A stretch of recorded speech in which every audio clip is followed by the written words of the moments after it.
2024 ختم ہوا چاہتا ہے اور ہم تیزی کے ساتھ 2025 میں داخل ہو رہے ہیں، اور یہ جو سال ہے یہ گزرے چند سالوں کی طرح ایک کیوٹک سال، ہیجان، ہر طرف جنگیں، بے چینی، پریشانی، کیا ہوگا، کب ہوگا، کیسے ہوگا، کیا بنے گا، ہر جگہ جہاں جاؤ دنیا میں یہ ڈسکس ہو رہا ہے۔ لیکن تاریخ پہ اگر ہم نظر ڈالیں، میں آپ کو 200 سال پہلے لے جاؤں، یہ بات کہیں میں نے پہلے بھی کی، تو نیپولین وارز ہو رہی ہیں، جنگیں، لوگ آپس میں لڑ رہے ہیں، یورپ میں جنگ، بہت کچھ ہو رہا ہے، ہیجان بپا ہے، سب کچھ ہو رہا ہے۔ لیکن اسی دور میں جب یہ جنگیں ہو رہی ہیں، ہسٹری میں دیکھیں آپ، اسی دور میں ساتھ ہی ایجادات بھی ہو رہی ہیں۔ جنگیں انوویشنز کو یا ایجادات کو تیز کرتی ہیں، یہ میرا خیال ہے۔ آپ چلے جائیں آج سے 100 سال پہلے اور آپ یہ دیکھیں کہ فرسٹ ورلڈ وار کیا ہو رہا ہے پوری دنیا میں، ملک لڑ رہے ہیں آپس میں، سیکنڈ ورلڈ وار کی طرح، لیکن درمیان میں کہیں آئنسٹائن بھی تو ہے، درمیان میں کہیں رائٹ بردرز بھی تو آ رہے ہیں، درمیان میں کہیں ٹیلی گراف بھی تو ہے۔ یہ ساری انوویشنز کب ہو رہی ہیں؟ ذرا غور کریں۔ پہلی اور دوسری جنگ عظیم اور اس سے کچھ عرصہ پہلے سے لے کے اس کی کچھ عرصے بعد تک آپ انوویشنز دیکھیں، کہیں کوانٹم کا ذکر ہو رہا ہے، کہیں ٹیلی ویژن آ رہا ہے، کہیں فوجیں انہی جنگوں کے دوران یہ سوچتی ہیں کہ یار وہاں آگے کھانا کیسے سپلائی کریں، تو کینڈ فوڈ وہاں سے نکل کے آتا ہے۔ یہ سارا کچھ فیراڈے کب آیا تھا؟ 19ویں صدی میں، جنگوں کے درمیان یہ ساری انوویشنز ہو رہی ہیں۔ اور اب آپ آ جائیں پچھلے 25 سالوں میں، ہم ظاہر ہے 2025 میں انٹر ہو رہے ہیں، تو یہ ذہن میں رکھیں یہ سال ختم نہیں ہو رہا، یہ پہلی ربع صدی ختم ہو رہی ہے، پہلے 25 سال ختم ہو رہے ہیں 21ویں صدی کے۔ یہ ڈیفرنس ہے گزرے سال کے نیو ایئر میں اور اس سال کے نیو ایئر میں۔ پہلے 25 سالوں کو دیکھیں، war on terror, Arab spring, turmoil پوری دنیا میں۔ لیکن اس سے پہلے آپ دیکھیں سادہ الفاظ میں کیسے ٹیلی فون ہوتا تھا، ایک ہی ٹیلی فون ڈائل کرتے تھے آپ، کئی سالوں تک وہی فون چلتا رہا۔ اور پھر آپ دیکھیں 2001 کے بعد سے لے کے 2024-25 تک ٹیلی فونز کس طرح چینج ہو رہے ہیں، ایپلیکیشنز کس طرح آ رہی ہیں، واٹس ایپ، ٹک ٹاک، یوٹیوب، سنیپ چیٹ، یہ سارا، اور ٹیلی فون تیزی سے چینج ہو رہے ہیں، وائی فائی آ گیا، انٹرنیٹ آ گیا، کتنا کچھ سامنے آپ کے آ گیا۔ ایک طرف جنگیں ہو رہی ہیں، ہیجان بپا ہے، اور پھر آپ آ جائیں کووڈ سے پہلے کتنے لوگوں کو پتا تھا زوم، کتنے لوگوں کو پتا گھر بیٹھ کے کام ہوتا ہے، اور کووڈ سے پہلے کتنے لوگوں کو پتا تھا کہ آرٹیفیشل انٹیلیجنس بھی کوئی چیز ہے۔ لیکن اس کے بعد سے آپ دیکھیں کس طرح سے ایک طرف ہیجان ہے، جنگیں ہیں، بے چینی ہے، دوسری طرف یہ انوویشنز ہو رہی ہیں۔ تو پھر کون سے لوگ ہیں جو انوویشنز کر رہے ہیں؟ وہ کون سے لوگ ہیں جو اپنے آپ کو اس ہیجان سے دور رکھتے ہیں اور فوکس رکھتے ہیں کہ نہیں، ہم نے اس ٹرموائل کے نظر نہیں ہو جانا، مجھے بہہ نہیں جانا، ہمیں پتہ ہے بہت کچھ دنیا میں ہو رہا ہے، لیکن اپنے آپ کو فوکس رکھنا ہے، جیسے ایک دور میں شاید آئنسٹائن نے کیا تھا، جیسے رائٹ بردرز نے کیا تھا، جیسے مارکونی نے کیا تھا، اور لوگوں نے کیا تھا۔ ہم نے فوکس رکھ کے آگے چلنا ہے، انوویٹ کرنا ہے۔ میرے ساتھ 4 معزز مہمان آج کی نشست میں موجود ہیں، کسی تعارف کے محتاج نہیں، میں صرف نام لوں گا، اس کے بعد ہم بات کنٹینیو کریں گے۔ کنول چیمہ صاحبہ ہیں جو کہ مائی امپیکٹ میٹر کہ آپ سی او ہیں، اور یہ پہلی ڈیجیٹل اپلیکیشن ہے پاکستان میں یا شاید ریجن میں، وہ بات بعد میں ہم کریں گے، جو چیریٹی کے لیے کام کر رہی ہے۔ بہت شکریہ آپ کی تشریف آوری کا۔ عرفان ملک صاحب ہیں، ریون سولوشنز کے سی او ہیں، اے آئی پہ پڑھاتے ہیں، ظاہر پڑھاتے ہیں، پڑھتے بھی ہیں، اور یہ جو ہوتا ہے نا کنٹینیوس لرننگ والی جو بات کرتے ہیں کہ ہمیشہ پڑھتے رہنا چاہیے، یہ خود بھی پڑھ رہے ہیں، غالباً پی ایچ ڈی کر رہے ہیں، اور ساتھ ساتھ یہ پڑھا بھی رہے ہیں، اور لوگوں کو کوشش بھی کر رہے ہیں کہ وہ سمجھیں، نوجوان خاص طور پہ، کہ کس ایرا میں ہم داخل ہو رہے ہیں۔ تنویر ناڈلا صاحب ہیں، وہ سی او ہیں آئی اسکلز کے، ڈیجیٹل مارکیٹنگ، ای کامرس، بچوں کو بتانے کی کوشش کر رہے ہیں، ناٹ بچہ پارٹی اونلی، اب تو مطلب سارے ہی لوگ، کہ بھائی کام جو ہے دکانیں بند ہوں، گھر بیٹھ کے کیسے کام ہو سکتا ہے، مارکیٹنگ کیسے کرنی ہے، برانڈنگ، یعنی نوجوانوں کو وہ بتا رہے ہیں جو وہ کرنا چاہیے نوجوانوں کو، دنیا بھر میں نوجوان کیا کر رہے ہیں۔ اور ہمارے ساتھ ڈاکٹر جاوید اقبال صاحب موجود ہیں، کسی تعارف کے محتاج نہیں۔ جاوید صاحب آپ کا بہت شکریہ، عرفان آپ کا شکریہ، اور ڈاکٹر جاوید صاحب آپ کا شکریہ۔ اچھا جی، اچھا سب سے پہلے تو میں گفتگو شروع کروں گا اس بات سے کہ آج آپ لوگ چونکہ سب نوجوانوں سے انٹریکٹ کرتے ہیں، سینکڑوں، ہزاروں یا اس سے بھی زیادہ. پہلے تو مجھے یہ بتائیں، میں جاوید صاحب سے شروع کروں. جاوید صاحب سے میں پوچھتا ہوں، ڈاکٹر جاوید اقبال صاحب سے، کہ اتنے سارے نوجوان جو ہیں ڈاکٹر صاحب، وہ سوچ کیا رہے ہیں؟ کنفیوز ہیں، پریشان ہیں، بے چین ہیں، یا وہ فوکسڈ ہیں؟ میجورٹی نوجوان کیا سوچ رہا ہے آج کا؟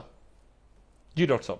بہت بہت شاہد بھائی، بہت بہت شکریہ، اور باقی جو تینوں دوست بیٹھے ہیں ان کو بھی میری طرف سے بہت سلام. دیکھیں، میں یہ عرض کرنا چاہتا ہوں کہ آپ نے جیسے اپنے ابتدائیے میں بتایا تھا کہ جہاں جنگیں ہوئیں اور جہاں یہ سارے کے سارے ملک دنیا میں فساد مچے، انہی میں سے ایجادات نکلی. لیکن ایک بات میں ضرور عرض کرنا چاہتا ہوں کہ اس ساری ایجادات کے دور میں اور ایجادات کے اس طوفان میں ہمیں یہ بات ضرور ذہن میں رکھنی چاہیے کہ ان ایجادات کی بنیاد پر کیا انسان ترقی کر رہا ہے کہ نہیں کر رہا. میں ذاتی طور پہ یہ سمجھتا ہوں کہ اتنا بوم ہے ٹیکنالوجی کا کہ اس وقت اس بات کا بہت شدید خطرہ ہے کہ اس طوفان میں کہیں انسان کی انسانیت نہ بہہ جائے. اور یہ جس آج سے 50 سال پہلے یا 200 سال پہلے جتنی فلسفے کو پڑھنے کی ضرورت تھی، جتنی تہذیب و تمدن کو پڑھنے کی ضرورت تھی، شاید اب اس سے زیادہ ہے ضرورت. تو میں ابتدائی طور پر بس 1 منٹ میں یہ عرض کرنا چاہتا ہوں کہ یہ جتنے تینوں دوست بیٹھے ہیں، یہ عرفان تو خیر میرے بخوردار ہیں، تنویر بھی بالکل میرے بچوں کی طرح ہیں، اور کمل صاحبہ کے بارے میں میں نے بہت ماشاءاللہ دیکھا ہے، سنا ہے، اللہ ان کو بہت ماشاءاللہ شی از بریلینٹ. یہ سارے کے سارے لوگ نیک نیتی کے ساتھ کوشش کر رہے ہیں کہ کسی طریقے سے نوجوانوں کو گروم کیا جائے، ان کی تربیت کی جائے. لیکن ساتھ میری یہ ذمہ داری ہے اور ان سب کی بھی ذمہ داری ہے کہ ہم نوجوانوں کو یہ بھی بتا سکیں کہ یہ جو ایک میڈیا کے ایک بھرمار نے ہمیں یہ بتایا ہے نا، اتنے پیسے کما لو، اتنے پیسے کما لو، اتنے، کہیں ہم یہ نہ سمجھنے لگ جائیں کہ زندگی میں پہلی ویلیو پیسے کی ہے. اور پاکستان کے پرابلمز میں سے جو سب سے بڑا پرابلم پچھلے 50 سال میں ہوا ہے، وہ یہی ہوا ہے کہ پاکستان میں ہم نے پیسے کو پہلی قدر کے طور پر اپنے نوجوانوں کے دماغ میں گھسا دیا ہے. اور یہ ہمیں سمجھنے کی ضرورت ہے کہ ہم سب کو بلینر ہونا چاہیے، مگر پیسہ ایک مین ہے to achieve a purpose, it is not a purpose. لہٰذا میں ابتدائی، چونکہ آپ نے مجھ سے شروع کیا ہے، میں اپنی بات بس اس بات پر ختم کرتا ہوں کہ ٹیکنالوجی کو پڑھانے کے ساتھ ساتھ ٹیکنالوجی کی وہ تمام ایمرجنگ سکلز کو بتانے کے بعد جس کے ذریعے یہ انٹرنیشنل مارکیٹ کے لیے ایکسیپٹیبل ہوں، اپنے لیے، اپنے معاشرے کے لیے، اپنے ملک کے لیے ریونیو اکٹھا کریں، خود گرو کریں، وہاں اس بات کی اب بہت ضرورت ہے کہ کہیں اس رو میں، ٹیکنالوجی کی رو میں بہ کر کہیں انسان اپنی انسانیت کی سطح سے نیچے نہ گر جائے. میں اس بات پر مزید تفصیل سے بات کروں گا. ڈاکٹر صاحب ایک منٹ، ڈاکٹر صاحب میں اب آپ کے پاس دوبارہ آتا ہوں تھوڑی دیر کے بعد. کچھ ایسا بھی تو ہے کہ نہ انسانیت ہے، نہ ٹیکنالوجی ہے، نہ پیسہ ہے، یہ بھی تو ایک بہت بڑی تعداد میں ایسے لوگ بھی تو ہیں. میں آپ کی طرف دوبارہ آتا ہوں تھوڑی دیر میں. کمل صاحب، آپ انٹریکٹ کر رہی ہیں بہت زیادہ اسٹوڈنٹس کے ساتھ بھی، اور ظاہر ہے مختلف کمپنیز کے ساتھ بھی. باقی نوجوان کیا سوچ رہے ہیں؟ کنفیوز ہے، پریشان ہے، فوکسڈ ہے؟ آپ کو جب انٹریکشن ہوتا ہے کیا فیل کرتی ہیں آپ؟ مجھے ایسا لگتا ہے کہ دیکھیں، میں ہیسٹی جنرلائزیشن نہیں کرنا چاہتی کہ میں ہر ایک کو ایک ڈھانچے میں ڈال دوں یا ایک وہ کر دوں، مگر جو لارجلی میں دیکھتی ہوں نا، وہ میں یہ دیکھ رہی ہوں کہ ایک لاس آف ڈائریکشن، ایک سینس لیس آگے چل رہے ہیں، ایک ڈپریشن، ایمٹینس، انگزائٹی پائی جاتی ہے. میں یہ جو کانفرنس ہو رہی تھی اس میں بھی یہ بات کر رہی تھی، ذکر کری تھی میری ٹاک میں. اور جب میں نے یہ پوچھا نوجوانوں سے، بہت سارے لوگ آگے بیٹھے تھے، زیادہ تر نوجوان کراؤڈ تھا، اسٹوڈنٹس تھے. تو میں نے یہ پوچھا، میں نے ان سے کہا کہ یہ میں نے دیکھا ہے بہت زیادہ کہ ایک ڈپریشن، ایک انگزائٹی، ایک ایمٹینس ہے، کیا یہ سچ ہے؟ Everybody raise their hands. I was surprised at the overwhelming response جو آیا، جس پہ سب لوگوں نے اپنا ہاتھ ریز کیا. تو مجھے ایسا لگتا ہے کہ ایک چائنیز فلسفی ہے جو وہ یہ کہتے ہیں کہ جب آپ کسی کو بہت زیادہ چوائس دے دیتے ہیں، جب بہت زیادہ چوائس آ جاتی ہے تو پھر انسان گم جاتا ہے اس چوائس کے اندر. تو اس لیے چائنا میں ایز اے کلچر وہ چوائس بہت کم دیتے ہیں. اٹس اے ویری مطلب جو کمیونٹی اسپرٹ ہے اس کو بہت زیادہ، جیسے امریکہ میں تو انڈیویجولزم پہ بہت زیادہ فوکس ہے نا. Pakistan also is a society of individuals. میں کیا کرنا چاہتا ہوں. امریکہ میں تو ویسٹ میں یہاں تک چلا گیا ہے کہ اب آپ آئیڈینٹیفائی کر سکتے ہیں as a chair for all you care, مطلب you can identify whatever you, مطلب انڈیویجوالٹی اس لیول تک چلی گئی ہے، چوائس اس لیول تک چلی گئی ہے چائنا میں بھی وہ کمیونٹی فیملیل ایک اس کو بہت زیادہ کروں آپ یہ کہہ رہی ہیں کہ پرسنل برانڈنگ والی بات آپ کر رہی میں ہیں یہ یا کہ کہہ رہی ہوں کہ چوائس کیونکہ اتنی زیادہ ہوگی ہے، ٹیکنالوجی کون سی کریں، کس چیز میں جائیں، کہاں پہ جائیں، انٹرنیٹ پہ اتنی زیادہ انفارمیشن اویلیبل ہے، اتنی زیادہ، ہر روز کوئی نئی چیز کا دور نکل آتا ہے، اب یہ چیز، اب یہ بز ورڈز نکل آتے ہیں، تو اس چوائس میں نا نوجوان کہیں گم ہو گیا، اسے سمجھ ہی نہیں آ رہی کہ اس کا پرپس کیا ہے، کون سی چیز میں وہ جائے. آج ایک دن اس کو لگتا ہے کہ یار یہ اس کے پیچھے پڑ جانا چاہیے، تھوڑی دیر بعد اس کو لگتا ہے نہیں یہاں پہ تو میرا کچھ چل نہیں رہا، مہینے بعد وہ سمجھتا ہے کہ نہیں اس طرف جانا چاہیے، تیسرے دن وہ سمجھتا ہے اس طرف جانا چاہیے. تو یہ اس چوائس کے اندر نا نوجوان کہیں پرپس لیس، سینس لیس، بغیر پرپس کے کہیں کھو گیا، اور اس نے اپنی آئیڈینٹی کھو دی ہے. مطلب اس کو یہ پتہ ہی نہیں چل رہا. میں ایکیگائی کی بہت زیادہ بات کرتی ہوں کہ بھئی اپنا ڈھونڈو، what do you love, what is your skill, what is good for the world, what can you be paid for, find what it is for you. ہر بندے کا اپنا انڈیویجول ہے، مگر مجھے ایسا لگتا ہے کہ اس پورے اتنے بڑے پلیتھرا آف چوائسیز میں نا وہ جو ایک آگے نا ڈش آ گئی، اس کے اندر طرح طرح کی سویٹس ہے، ہر طرح کا ریپر ہے، ہر طرح کی چیز ہے اویلیبل، اس کے اندر جو ہے نا وہ اس کو سمجھ ہی نہیں آ رہی کہ میں کون سی چیز اٹھاؤں، کون سی چیز چھوڑ دوں. اچھا لیکن اب اس کا حل بھی تو ہے نا، حل بھی آپ سے پوچھتا ہوں تھوڑی دیر میں. عرفان آپ ایگری کریں گے یا کیا؟ تھوڑا سا اس سے پیچھے جاؤں گا. جی بالکل صحیح کہہ رہی ہیں، لیکن میرے خیال میں کہ اس وقت نوجوان کے آپشنز آنے سے پہلے کیا سوچ رہا ہے. ہمارا سب سے بڑا سوال یہ ہے کہ کیا اس ملک میں کامیاب ہو سکتا ہوں یا مجھے اس ملک سے باہر جانا ہے. پہلی سوچ تو یہ ہے. اب یہ جو ایک سوچ ہے نا، یہ اس کو کوشش کرنے سے روک رہی ہے. میں اس پرابلم کو دیکھتا ہوں کہ اس کو لگتا ہے کہ یار اتنی افراتفری ہے، اتنی انسرٹینٹی ہے، اتنا انجسٹس ہے، اتنے فیلئر ہیں، کوئی سپورٹ نہیں ہے، میں کوشش کروں گا تو میں کامیاب ہوں گا یا نہیں ہوں گا. نوجوان یہاں پھنسا ہوا ہے. یہ سیکنڈ سٹیج ہے کہ میں کیا کروں. یہ سیکنڈ سٹیج ہے. پہلے تو یہ سٹیج ہے کہ میں یہاں رہوں یا نہ رہوں. مطلب وہ اس کا ذہن ہے کہ بس یہاں سے جاؤں گا تو سب ٹھیک ہو جائے گا. کیا ہوگا ہمارا. اس وقت نوجوان اپنی ایگزسٹنس پہ سوال کر رہا ہے کہ ہم سروائیو کریں گے یا نہیں کریں گے. یہ بہت ٹف بات ہے، سننے کو بہت ٹف لگتا ہے کہ ہمارا کیا ہوگا یار. پڑھ لے چلے سر، آپ نوجوان کی بات اس کی کر دیں جو بھی اسٹرگل کر اس کو چھوڑیں. یہاں پہ گریجویٹ جب یونیورسٹی سے نکلتا ہے تو اس کی بھی وہی سوچ ہے کہ یار میرا یہاں کیا ہوگا، میں کچھ کر پاؤں گا یا نہیں کر پاؤں گا، میں کیوں ڈیٹا سائنس کا 4 سال کا چکر لگاؤں کیونکہ میں نے تو یہاں کچھ نہیں کرنا. پھر اس کے بعد جب آگے جاتے ہیں تو پھر نوجوان یہ سوچ رہا ہے کہ بھائی میں جو کرنا چاہتا ہوں، اس وقت دنیا آرٹیفیشیل انٹیلیجنس مانگ رہی ہے، میں کہاں جاؤں، میں کیسے کروں. میرے پاس انٹرنیٹ نہیں ہے، میرے پاس فیسلٹیز نہیں ہے، میرے کریکولم کا بیڑا گرک ہوا ہے، میری یونیورسٹی کا تباہ ہوئی ہیں. یہاں پہ ایسے کورسز بیچے جا رہے ہیں جن کا کوئی فائدہ نہیں ہے، ان کو کوئی روکنے والا نہیں ہے، کوئی انفراسٹرکچر نہیں ہے. میں جا کے اپ ورک میں بیڈنگ کرنے کے لیے جاتا ہوں، مجھے وہاں کام نہیں ملتا. کیوں کام نہیں ملتا؟ کیونکہ میں پاکستانی ہوں.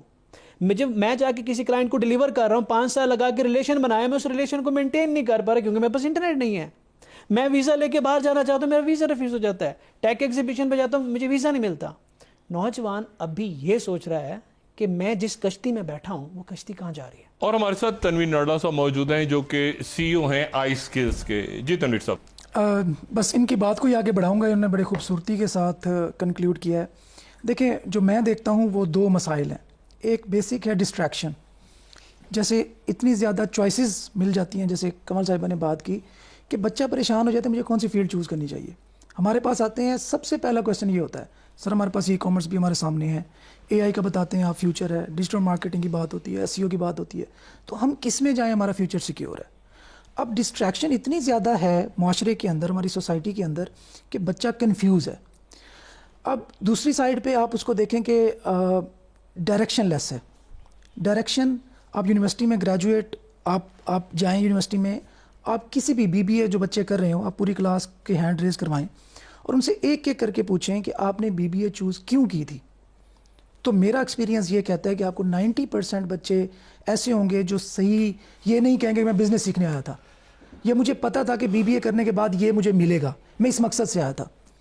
میری یونیورسٹی میں تنویر صاحب اس آرگومنٹ میں نہیں جانا چاہ رہا کہ بی بی اے کی ڈگریز کی کیا اہمیت ہے آج کی دنیا میں، فیوچر میں کیا ہو گیا. I don't want to discourage those بچاز، لیکن مجھے ایسا لگتا ہے کہ بہت سی ڈگریز ایسی ہیں جو شاید اس وقت یا آنے والے دنوں میں کوئی بی بی اے کے بارے میں نہیں، شاید بہت ایریلیونٹ ہونے جا رہی ہیں. میں ایک ایگزامپل آپ کو دے رہا تھا کہ کسی بھی فیلڈ میں جب جاتے ہیں کوئی بھی چوائس کرتے ہیں نا، میں اس لیے یہ ایگزامپل دے رہا ہوں کہ مجھ سے جب ٹیچر نے پوچھا ہماری کلاس سے کہ آپ آئی ٹی کریں تو کیوں کر رہے ہیں، ہماری میجورٹی کا یہ آنسر تھا کہ ہمیں کہیں اور ایڈمیشن نہیں ملا, ہمارے پاس فی یہاں کی ہم افورڈ کر سکتے تھے, ہم اس لیے آ گئے ہیں. تو ایک ہی بچہ اس میں تھا, اس نے کہا مجھے آئی ٹی سے پیار ہے, میں فیوچر اس میں پرسو کرنا چاہتا ہوں, اور وہ آج آپ کے سامنے بیٹھا ہے. تو یہ جو ڈائریکشن لیسنس ہے یہ ہمارے بچوں کو بہت زیادہ ڈسٹریکٹ کر رہی ہے. اس سے ہوتا کیا ہے, وہ اپنا کریئر لیٹ سٹارٹ کرتے ہیں. جب ایک بچہ گریجویشن کر کے باہر مارکیٹ میں جاتا ہے اور وہ جاب ڈھونڈتا ہے, اب جب گریجویشن کر رہا تھا تو اس کو بتایا گیا کہ یہ والی ڈگری آپ کر لو, اب مارکیٹ میں جاؤ گے جابس ملیں گی, آپ کی بڑی رسپیکٹ ہوگی, آپ کو اتنا پیکج ملے گا. جب وہ مارکیٹ میں جاتے تو دیکھتے تھے ساری چیزیں تو چینج ہیں, جو مجھے پڑھایا گیا تھا اس سے تو ہر چیز سوئچ ہے یہاں پہ, یہ تو پریکٹیکل کی بات کرتے ہیں. تو وہاں پہ بچہ اب دوبارہ سے پھر ہمارے پاس آتا ہے کہ ہم اسکلز بتائیں کیا کریں. ابھی آتا ہوں آپ کی طرف واپس. جاوید اقبال صاحب, آپ سے میں یہ پوچھوں, چلیں ہم نے ایک مسئلے کو آئیڈینٹیفائی کر لیا, سب اس پہ ایگری کر گئے کہ کنفیوژن ہے, سمجھ نہیں آ رہا کون سی ڈگری, اس تیزی کے ساتھ کوئی کہہ رہا ہے ای کامرس میں جاؤں, کوئی کہہ رہا ہے ادھر کروں ادھر کروں, بچے فوکس نہیں ہے فلانا. حل کیا ہے, سولوشن کیا ہے ڈاکٹر صاحب؟ جی بالکل, اب یہ سب سے مشکل پارٹ ہے, لیکن یہ ہے کہ کسی بھی مسئلے کا جو سولوشن ہے نا, اس کی دو اپروچ ہوتی ہیں. وہ مسئلہ جو معاشرتی پورے معاشرے کو اپنی لپیٹ میں لے رہا ہو. ایک ہوتی ہے ٹاپ ٹو باٹم اپروچ, اور ایک ہوتی ہے باٹم ٹو ٹاپ اپروچ. تو ہمیں اس بات کا پر تو اب ہمیں بالکل یقین ہونا چاہیے کہ ہمارے ٹاپ پہ جتنے لوگ ہیں, یعنی پاور سٹرکچر میں جتنے لوگ ہیں, 4-5 پاور سٹرکچر, ان سے پچھلے 20-30 سال میں کافی کوتاہیاں ہوئی ہیں. ان کوتاہیوں کی بنیاد پر ہمارے ہاں معاشرے میں اس طرح کا اعتبار والا کوئی نظام نہیں بن سکا. اس میں ہمارا تعلیمی نظام بہت بری طرح متاثر ہوا ہے. اس کو اور اوور آل پورا کا پورا اوور آل ہونے کی ضرورت ہے, اور اس کے لیے ایک زبردست ٹاسک فورس بنانے کی ضرورت ہے جو پورے ایجوکیشنل سسٹم کو آئندہ آنے والی صدی کی ضرورتوں کے حساب سے چینج کر سکے.